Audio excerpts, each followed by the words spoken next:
गोंदवलेकर महाराज प्रवचने. संतांचे होणे म्हणजे त्यांच्या आज्ञेत राहणे.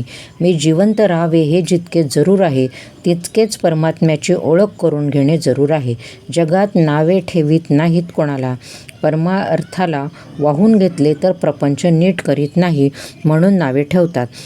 तिकडे लक्ष देऊ नये. मनाच्या विषादाला कारण एकच असावे की मी अजून भगवंताचा झालो नाही. जो भगवंताच्या इच्छेने वागतो त्याचे चांगले होते. भगवंत ठेवील त्या समाधान मानून राहावे. भगवंताचे रूप आनंदमय आहे आणि सृष्टीचा क्रमच असा आहे की तो माणसाला आनंदाप्रत पोचवीत असतो. अत्यंत दारिद्र्याला सुद्धा आनंदाची जागा असतेच. आनंदाशिवाय मनुष्य जगणेसुद्धा शक्य नाही. मी मुळात आनंदरूप असताना मग दुःखाचे गाडे कोठून आले? मला दुःख होते ते माझे कुठेतरी चुकते म्हणून. मी चुकलो का बरोबर ही शंकासुद्धा मुक्ताला येत नाही, कारण तो आणि देव एकच असतात. वृद्धाला ही शंका येत नाही, कारण तो देव जाणतच नाही.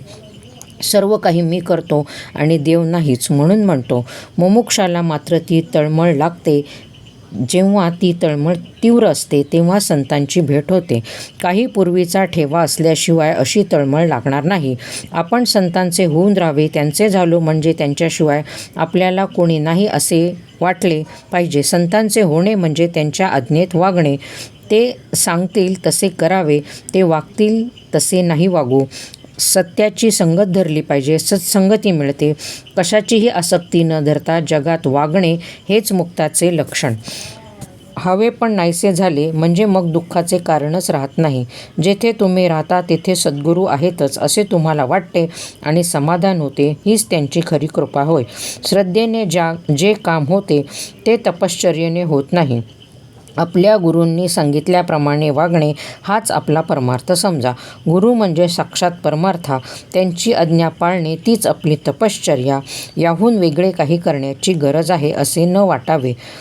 माझ्या मनाचे विकार जात नाही असे चांगल्या माणसांनासुद्धा वाटते, पण ते जात नाहीत असे घोकून त्याचा ध्यास घेतल्याने ते उलट वाढतील. तिकडे लक्ष देऊ नये. नाम घेणे हे आपले काम करीत राहावे, म्हणजे विकार आपोआप कमी होत जातील. मात्र मनाच्या मागे देहाला जाऊ न देणे इतके जपले पाहिजे.